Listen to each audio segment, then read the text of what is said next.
Hey, it's Clint from Live Shot. I've got two awesome guys I want to introduce you today, Lee Grigsby and Jamie Bauer. They're going to tell us their personal stories about how they have been on this journey to becoming a health coach. So Lee's got a story about how he, in his 20s and 30s, he was quite active, but then it kind of let it go and he had to bring his weight down, and he had pre-diabetes, so he had to really look after his health and look after what he's eating. And he's an inspiring guy who currently does triathlons, so let's hear about his story. And Jamie, who's grown up with asthma all his life and is using diet and exercise and lifestyle in order to curb that and make sure that he doesn't suffer from those diseases, as well as an inflammatory disease that he had. So two great stories, as well as my story of when I was growing up and the challenges that I had to overcome in this episode of Life Shot. Enjoy. Yo! It's the Life Shot Podcast. Change your world and change the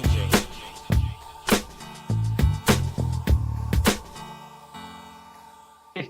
This is Clint Grove, and you're listening to the Life Shot Podcast. Thanks so much for joining us. There's so many other podcasts out there you could be listening to right now, but thank you for choosing us. I'm so excited. I've got some new friends on the line with me. I've got Jamie Bauer from Canada and Lee Grigsby from Ohio. Hi, guys. Howdy. How you doing? I'm Good. doing great. Doing good. Very good. Now, we became friends on our training course, so we becoming health coaches. And I think the title health coach is, we can change that. We could call ourselves life coaches or resilience coaches or whatever kind of coaches we want to talk about. But really, it's about doing life, right? It's about being a better version of ourselves. And Very I'm true. so excited to have you guys on the line. I want to just jump right in and get to our personal stories. And I'd love to hear Jamie and Lee about your personal stories, your journey to where you are today. So Jamie, do you want to kick us off and just tell us, a bit about yourself and your journey? Yeah. Thanks for having us on. It's the first time doing this, so we'll see how it goes. It's kind of exciting, but so I'll keep it focused more on what my story as far as my health in my life has been. So I've had pretty bad asthma and allergies my whole life. When I was 2 is when we kind of figured out that I had asthma, and I was actually at my uncle's house, and I was riding a horse, and that's when I had my first asthma attack. So went to the hospital. It was ambulance, and then through my whole childhood, it's been hospital visits and Ventolin and inhalers. Been my whole life. Never gone anywhere without medication handy. And that kind of came to a crux when just 4 years ago. It was pretty easy to live with asthma at that point. You just get used to not being able to do stuff, and then used to taking your medication when you need to. And then I started to get what's called reactive arthritis. Basically, woke up one day, my elbow had swollen shut, and I couldn't move it, and that came out of nowhere. And so I thought, oh, maybe I injured it at work. And then, a couple of weeks went by, and my wrist started to seize up, my knee, and it started getting to my ankle. And then I realized, man, there's something wrong. So went to the doctor, got in to see a specialist. She basically said, you have reactive arthritis, and here's this pill. You got to take this, and that's the only thing we have to offer you. So she said, the thing is, you got to come in once a month to get your blood work done, because it can cause organ failure. You can't go out in the sun for very long, or else your skin will turn yellow. You can't have alcohol, which was okay. I don't drink much anyways. But just the fact that those 3 things are now limiting my quality of life so much, I had to just, I couldn't accept that. So I asked, is there any diet or anything with food that could help my body to overcome this? She said, no, there's nothing that she knows of. This is the only option that the healthcare industry basically has for me. So took the prescription, didn't get it filled, and that's when I kind of realized there's got to be something else than just accepting less and less quality of life. I've already given so much of my life to asthma. I didn't want to give it anymore to reactive arthritis. And then since then, it's been a constant battle. I've actually have never had any issues with reactive arthritis since then, just from switching diet. And asthma it's been an up and down battle, but overall, I've been off most of my medication in the last 2 years than I've had, in my whole life. So I'm progressively getting stronger and stronger in my body through food and through exercise and herbs. And so, that's kind of the state I'm at right now, is just really trying to discover more of the connection between, eating real food and balancing that with exercise and endurance training. And then also understanding the power that herbs have. And so just all that together has kind of been my main focus for the last couple of years. Was that a scary thing to do, like to decide to just go out and say, look, I'm not taking that medicine, I'm going to try this alternative medicine route? Was it quite scary? No, we kind of have been slowly building up to that. I think me and my wife, we had kind of realized like there's a connection between healthy food and a healthy body. And I think everybody on a subconscious level understands that, if you're eating really clean food, you're probably going to feel better. If you're exercising more, you're probably going to feel better. So it wasn't a big jump, and I had, but it was kind of nervous to think, okay, what joint is going to seize up next? I was fortunate enough because I was an electrician at the time.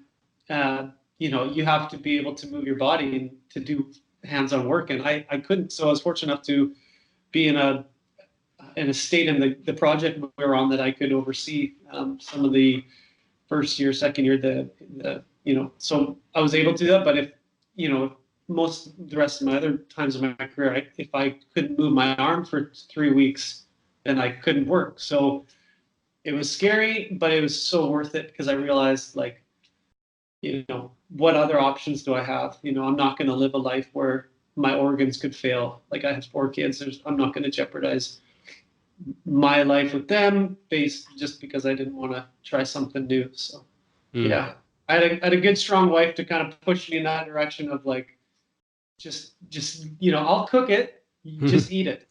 Yeah. So that's kind of a little bit of my background with kind of the journey on just focus of my life, really, with the connection with lifestyle and chronic disease. Excellent. Yeah. Thanks, Jamie. Yeah. Lee Grigsby, give us your story. Tell us what's this all about. Sure thing. Again, this is the first time I've ever done a podcast, so appreciate being on it. Welcome, brother. Welcome. Thank you. So from here in the States, right? Yeah. So originally I'm from Ohio, the Midwest in the States, and I'll go back to always was kind of active in high school and as a kid. So no really major concerns with activity level all the way through like mid-20s up to mid-30s, right? One quick note about like the Midwest. A lot of times you have to drive to where you're going to go. So that's kind of what I grew up with. Driving to get somewhere. Not a lot of, as a kid I biked, but as you get older, everywhere you go, you pretty much are going to drive. So just kind of a little side note for that. So about 11, almost 12 years ago now, moved to DC. That's where me and my wife and my daughter live. And this fitness journey for me started about 4 or 5 years ago. And again, like I was always active, but then in my mid-30s, I started getting some injuries. I would jogged a lot, played basketball, just about anything that kind of came my way, I tried to do, baseball, softball. But the injuries started piling up, started having Achilles tendonitis, Had Achilles tendonitis in both Achilles at the same time. So I was on the shelf for about 18 months. Then I had a few different leg issues with veins. So I had some different procedures, one procedure, and then 2 years later, I had to have a more permanent procedure to remove some varicose veins. So again, once the injury started piling up, my activity level way down.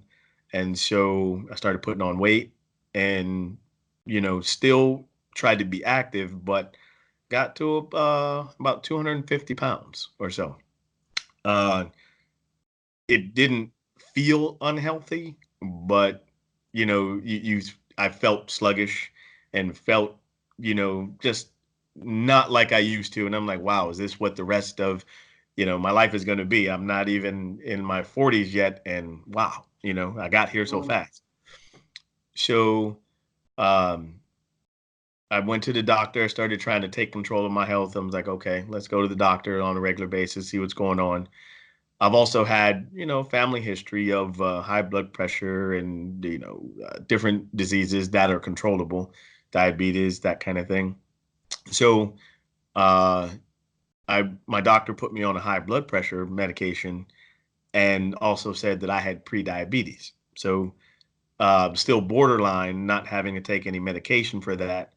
But then I started looking at how can I bring my A1C number down, which is one of the main precursors or one of the main numbers of how they determine if you have diabetes or not. Definitely started reading up on things and realized a lot could be changed with diet. So, Sorry, Lee, were you like pre-diabetic or not? Yes. All right. Yes. So pre-diabetic, but no medication for it. Mm-hmm. So then also talked to a few of my friends about it too. And one of my friends had said, well, another way to bring your A1C number down is also weight training, right? So I was like, okay, well, I hadn't really gotten back into weight training. So I was like, well, hey, anything that's going to help me, I'm going to give it a shot, give it a try. And so it has kind of morphed into where I am now. I started, very small, like you go to the gym and you just use the machines, try to increase, my jogging, tried to increase running again after all the injuries had gone away. With my diet, I hadn't really, I cut back on red meat, but I was still learning how to really form a diet in order to bring the A1C number down. Hadn't done really well with that in the beginning. It was more about increasing activity level and the weight training, but that also helped me drop weight. So I dropped about 30 pounds. Dropped about 30 pounds. And that started making a difference. Obviously, you can see the difference. So that adds to motivation to keep going. And I was able to get healthy enough to start doing like 5K races again, and it helped because my wife was active too. So we would do some races together, family, friends. So that got me back onto the activity level. It still felt like there was more that I could do, but wasn't really sure. And so after one of these 5K races, one of my friends asked me, when are you going to do a triathlon with me? Now, I've always been able to swim. I can bike and I can run. Had no idea what I was getting into, but I was like, sure, I'll do it. So that was, in the fall of 2016 was when he approached me about it. 2017 was when I did my first sprint triathlon, and I haven't looked back since. But that was kind of the springboard to where I am now. Has it become a bit of an addiction, has it? Triathlons? Absolutely. A good addiction. It's the way I look at it now is it's a pretty good midlife crisis as opposed to having to buy the Corvette for 50, 60,000. So yep. I'll take this midlife crisis. Good for you. Yeah, so that's kind of it morphed into getting back to running, doing the triathlon, but then I was on assignment in Bermuda. I know, tough life, but Yeah. uh, I met some people there, and they were doing a boot camp every morning. Oh well. And I was like, man, this is fantastic. So I did the boot camp with them every morning, brought that back here to my friends, and we did boot camp for a full year every week. And then we went from doing boot camp, we did it throughout the winter. Um, then I started working with a personal trainer. My wife had got me a few sessions for a birthday gift, and that just took me up to another level. And so I work out with the personal trainer, not every week, but at random times. Um, but that has really helped as well. And so it really just morphed into where I am now. And I'm on a few different closed Facebook groups, and my friends started branching out and saying, "Oh man, you guys got to come to this boot camp. Like, this is great." And he's our boot camp leader. And I was like, "Well, I'm just showing you guys that I had learned, I mean, but yeah, so it's kind of morphed into where it is today. Mhm. And I would say within the last 8 months to a year was when I really buckled down and started getting serious about changing my diet. Mhm. And both my wife and I were like, let's move more towards a plant-based diet. I think one of the groups she's in, they started a meatless Monday or something like that. She made it like for her lunches and everything for the whole week were meatless. And I was like, okay, I can get down with that. And I started seeing and playing around with, what vegetarian meals or I should say what non-meat meals would I like, and tried stuff. And yeah, it's definitely worked out. And this, it's not about the pounds, but just as a reference, I'm actually 213 pounds now, which is, Nice. I haven't been that weight in probably 10 years. Oh, good. So it's progress, small Yeah, steps. absolutely. It's created for a purpose, and there's everybody has something to offer. There's something within side of each one of us that nobody else has, but everybody kind of needs.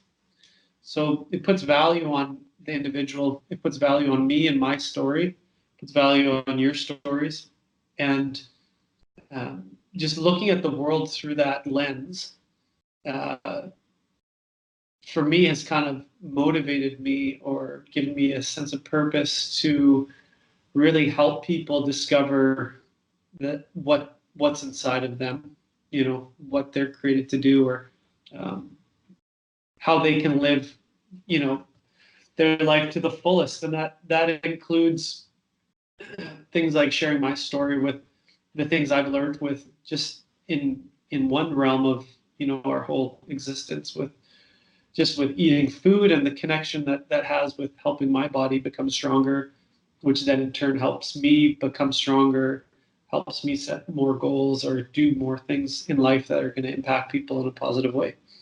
And so I think that's been a big driving force for me is, why would I want to help somebody else? Well, I think somebody else has something that they can offer other people. So if I can help them get to where they need to go in life, then they can, fulfill what they're created to do so that they can help other people, and just the chain reaction of that, but also just putting value back into people. And that makes me feel alive. That makes me feel like I'm doing what I'm, passionate about. And in turn, it helps people to, get passionate about what's in their life. So it's similar, Clinton, you're saying how you kind of realize like within yourself, there's things that are now becoming, that were dormant, that are becoming alive just through self-discovery and through focus on that. And that's where I would want to come alongside of people who are in that place of looking into themselves and looking to the future. And specifically for me, I have a big heart for people with asthma, just because I've gone through that whole journey, through its ups and through its downs, and I'd love to share my story with people and walk alongside of them as they're kind of walking that same path that I've walked. because I think asthma is it just takes so much away from people's lives. So if I can help them get free of that, then they can go on to do other things in their life. So it really comes down to simplify it is like everybody's created for a purpose. There's something within everybody, and I just want to be able to help people to discover that. Amazing. I love that. Yeah. Yeah, that's Yeah, man. that's really good. Yeah. Oh, go ahead, Clint. Sorry. No, I was just going to say that it's great that that the people who are out there who do suffer from asthma will have somebody they know now who might be able to help them in those struggles. I think it's really great for people to have a lifeline, somebody to help them through. Yeah, something that they can look towards to say, he was in the same situation or still continues to get better and fight through it. But exactly. Yep. But yeah, a role model, if you will. I mean, not intentionally, or maybe it is intentional.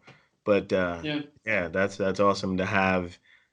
And someone has to be a trailblazer sometimes. I'm like, and so if you can blaze that trail, then you're also looking to help the people behind you too, who feel like they don't have any other choice, like you did. And it's also just that you're not finished yet, are you? I mean, you're going through your struggles. You've overcome things, but you still got more to overcome. And people like that. They like to go with you on that journey, I think. Yeah, I'm definitely not as far as asthma 100%, but I'm definitely, I think, to put it in percentage, like I think I'm 70%. I'm definitely a lot. I'm 100%, I'm so much further than I was 5 years ago, even just with like the reactive arthritis and allergies and asthma. I'm so much stronger in my body from where I was. I'm definitely not there where I would say, I've conquered asthma, but I am like every day, getting closer to that goal. And I don't know how long that's going to be, but that's okay. I'm, obviously I'd rather it be sooner than later, but I know I'm heading in the right direction. Man. Well, the hard part is I was actually just meeting with a guy before this, and we were talking about the discrepancy right now between the healthcare industry and the wholeness, or the holistic industry, I guess you could say, with food and just eating good, clean, normal food, not processed junk. And because we're in the generation right now of like trying to figure out what works other than prescription drugs. And there's no studies, or there is studies, but no one's going to put $5 million into a study to prove that eating vegetables is going to help your asthma. Because who's going to make money off of that? I mean, if someone is, because no one's going to make money off of it. That's why they're not going to do the study. Yeah. And so you have people like me and this other guy I'd met, people like you guys are, just trying to figure out what works for you, and that's where I'm at, is what's working for me, going just like back to your basics of just eating just normal food, no processed junk.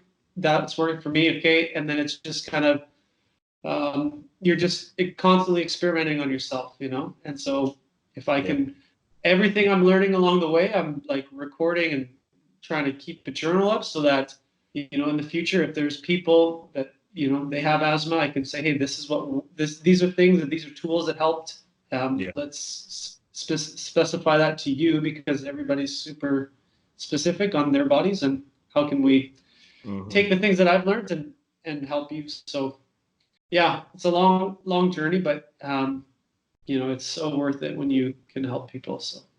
So Jamie, thanks a lot, and you've answered one of the questions that I was going to ask, which was what challenges are you personally trying to overcome, and you've answered that right now with the asthma and all that, and you have taken the journal, and you're going to help people in the future. So that's brilliant. Now, Lee, I want to pose the same question: why are you taking on this profession to coach people, And in this coaching, I mean, what are you personally trying to overcome challenges? What challenges are you overcoming during this process as well of helping others?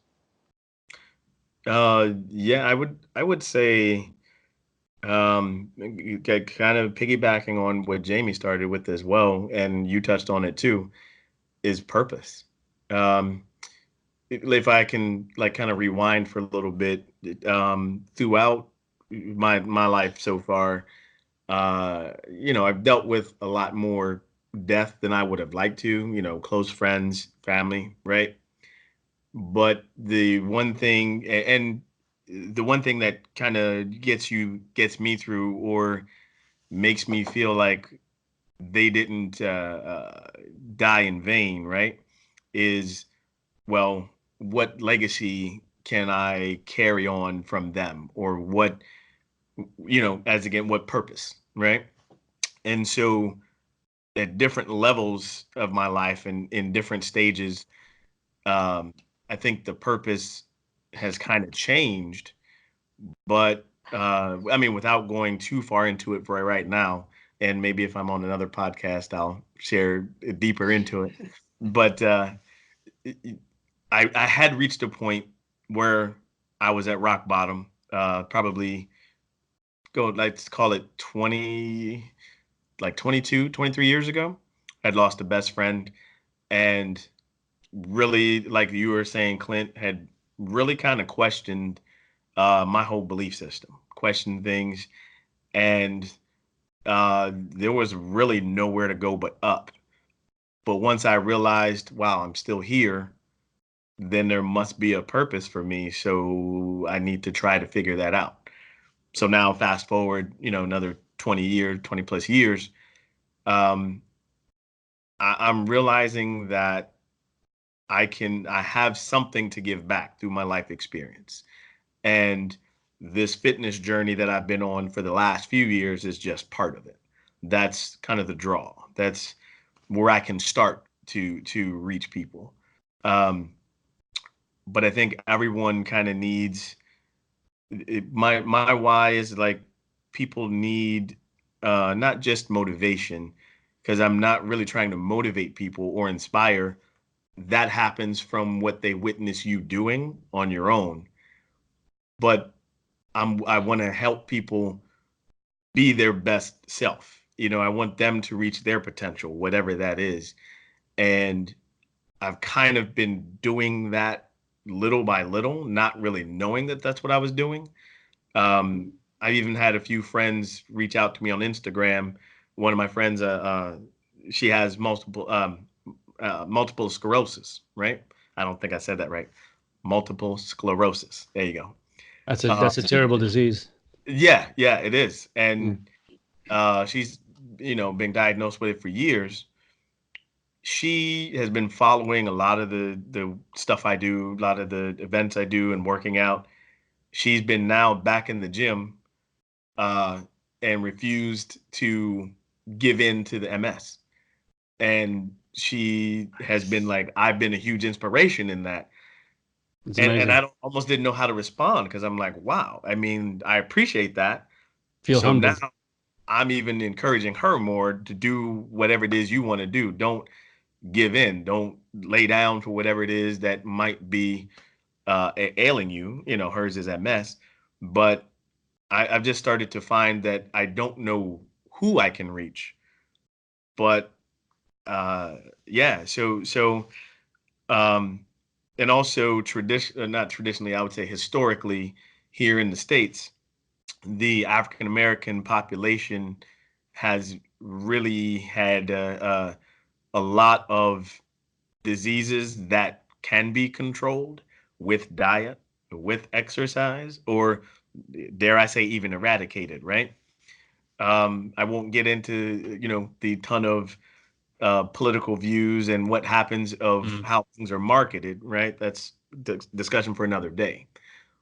But I really think a lot of what I've been through has led me to the purpose of trying to help reverse some of that, as specifically with the African American community here in the United States, but not not just limiting to that. It's, these things affect all people. So Yeah. I also find it kind of fulfilling that there might be some people who, a lot of times you gravitate towards people who look like you, right? But if you don't have this role model that you can't really relate to, or, well, man, I've never seen anybody do that kind of is like me, that might be intimidating for you. And then you may not really fulfill whatever purpose you have. So if I can be that for somebody, um, that's just a purpose that I want to fulfill, The coaching part is really, I've learned a lot of good things in the last 4 or 5 weeks that I think I can really help tailor to people specifically and help them reach some goals initially with diet and nutrition, throw in exercise a little bit.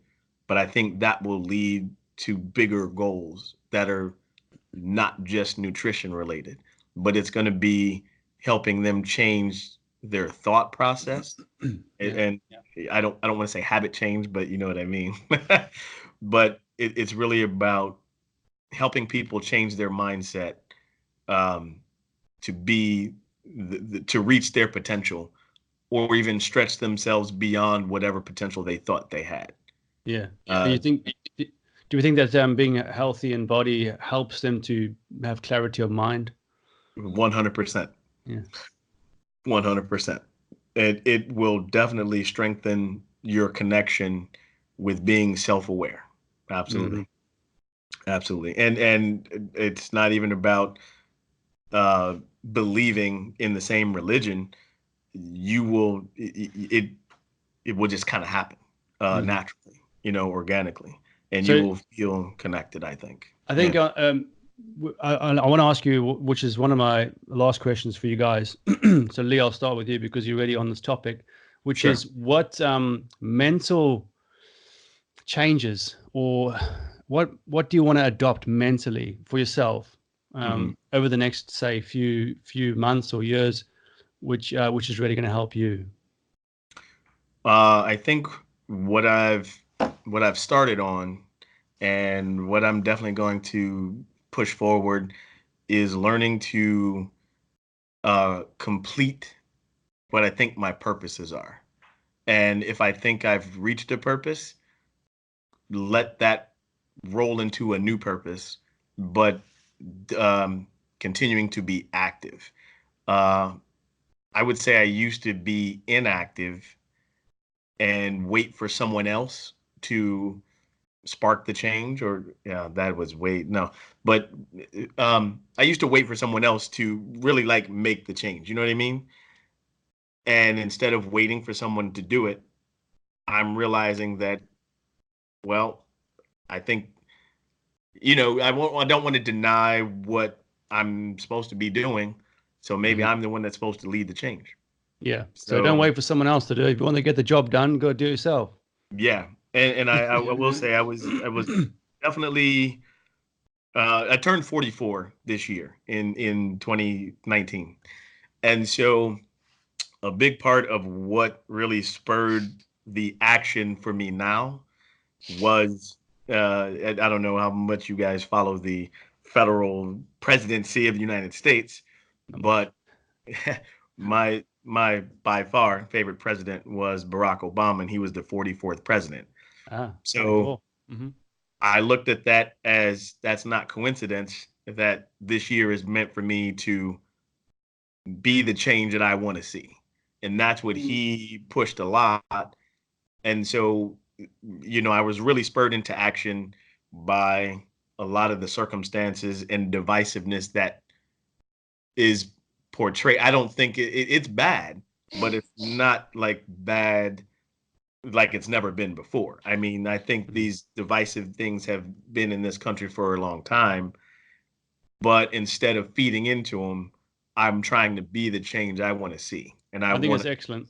Yeah. provide that positive role model. Yeah. That's definitely so inspiring, because just to give you a taste of why I'm doing this, I think I want to help people execute on their like audacious, unbelievable dreams. You know, so if they really want to start their own business, if they want to become a CEO, I got a friend of mine who wants to become a CEO of a football club. So I'm like, Nice. dude, go for it. You know what I mean? Yeah. So these are big dreams, and people need. You just want tickets. You just want tickets. I got it. I got it. So people need to have some. Well, they don't have to have someone, but it's good to have someone who can give them that inspiration to push them and say, yes, you can do it. You're limitless. You've got the power within. Whatever you need is there. You just got to tap into it and go. Absolutely. So and talking about the toxic environment of our politics at the moment, even in the UK, it's terrible. They're just fighting in the House of Parliament. I mean, like acting like children. You know, I mean, come on.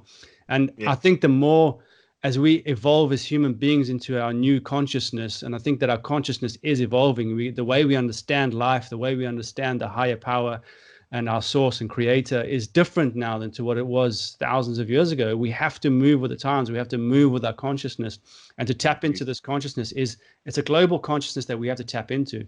And no matter what color you are, how big, how small you are, what race you are, where you live in the world, man, we're all connected, and that's we're really all human. Yeah, we're all human. Absolutely. Yeah. Absolutely. And we all want the same basic things. So why is it different for you, or for me? And why is it different for anyone that we're trying to help? Exactly. Yeah. Absolutely. We've all got the same hopes and dreams in a way. We all want to be loved, appreciated, and connect. So what more is there? Absolutely. Yes, sir. Yes. So Jamie, give us just to round off, give us some of the mental things that you want to adopt that is going to help yourself as well as help your clients. Yeah, I mean, where to start? I've been pretty focused inwardly lately, just on things habits that I've formed in my life. You know, if I can figure out what changes I need to make and how I can make those changes. You know, I can't expect other people to make changes or positive attitudes or habits in their life if I can't do that in my own. So I'm just kind of looking at myself, putting myself essentially through my own coaching program, and learning a lot. I mean, just there's so much to learn, especially about habit change, and like you're trying to become a new person essentially, or trying to do new things, and it's tough. So easy to get burnt out. You know, I'm a really good starter, and the long term is where I need to. That sounds like me, bro. Yeah, I don't want to give up, and I'm with you, bro. We gotta get each other over the line here. Absolutely. Absolutely. You know, that honeymoon stage is the sweet stage, and then it becomes the real life stuff. But so just looking at that, and then you know, really trying to figure out how to add value to how my story and the things that I've gone through, how I can add value to the community of asthma, or you know, the health community in general, and what does that even look like? You know, what does building a community of asthmatics, you know, what does that look like? How do I present my understanding of asthma and the body and food and fitness and that connection without looking like someone who's got a tinfoil hat on, you know, and is anti-industry or anti-healthcare program, you know? And I mean, I owe my life to medication. I would be dead without it. But you know, trying to help people to look beyond just medication. You know, I don't think as health coaches we can't fight against the system. We need the system. You know, I from time to time still need my inhaler, but there's more than just one narrow focus. So just trying to help people to kind of look at health beyond prescriptions, but do that in a way where you're not the hippie, tree hugging, tinfoil hat wearing weirdo, but really just kind of sharing my story and you know, and trying to add value in that way. So there's so much. It's like you're just always constantly learning, and it's just like that's the beauty of the whole thing. Is it's such a it's a birthing of a whole new way of healthcare almost, and Yeah. it's been something that's been consistent for so long in human history, and then we've done a hard shift. So I think we've gone super one directional, and the pendulum's swinging back, but we can't go back to that way either. Like we need the science and the studies and the medication totally. So just trying to try and be involved in just finding the balance of that. So that's something I'm looking at my life, going, where do I find that balance, and then how can I add value to that community? That was key, Clint. If you don't mind me jumping in real quick, I think that is the point of what we will be doing as health coaches, is allowing people and giving them the tools to find that balance. You were right on the money, right on the money with, we started here with the pendulum and we've come all the way here. Now we need to find that happy medium between the two. And I think that's what one of the goals, not goals, but purpose for us as health coaches with each individual niche that we end up touching on. That's cool, is finding the balance, because that's what's going to be sustainable.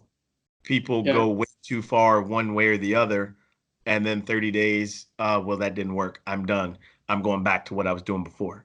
Or, man, 10 days, that didn't work. So balance and us supporting them in the small steps and continuing, but being the example too. Look at all of our stories. I mean, we each have taken these small steps to get to where we are. And when at least hearing your stories and then telling mine made me think back to, wow, that's where I was. So, like a lot of people will meet me now. You guys have met me now and you know me now, right? But we don't know what you had to get through and go through and under and around to get where you are. And just that alone, being able to coach someone through that and say, hey, but I've been there too, that's awesome. And that is cool purpose, I think. Good stuff. Guys, I'm going to wrap it up. And Lee, that was powerful. Jamie, awesome stuff. I love the fact that you were open and honest about starting something and then not, and just making sure you want to get through that long term. And that's really what I struggle with as well. And I want to say one thing is that men these days, we're really in a struggle to find our masculinity in a way, to be powerful, but yet also be emotionally attached. Not to be emotionally detached. And I think we're trying to find that balance. So I think we're in a good place, guys, in that we haven't yet found it as men around the world. But I think that we need to inspire each other to say, let's be open and honest about our feelings, which has really been good to see on this Facebook group that we're in, with the men talking openly and honestly about their struggles. At the same time, let's find that hardness within us, that where the hardness needs to be, and where it doesn't need to be, it shouldn't be there. And really push hard and be assertive where we need to be assertive. Be decisive where we need to be decisive. And because women like that kind of thing. They like to see a man who knows where he's going. He's got some purpose. He's got some meaning, and he's going somewhere, right?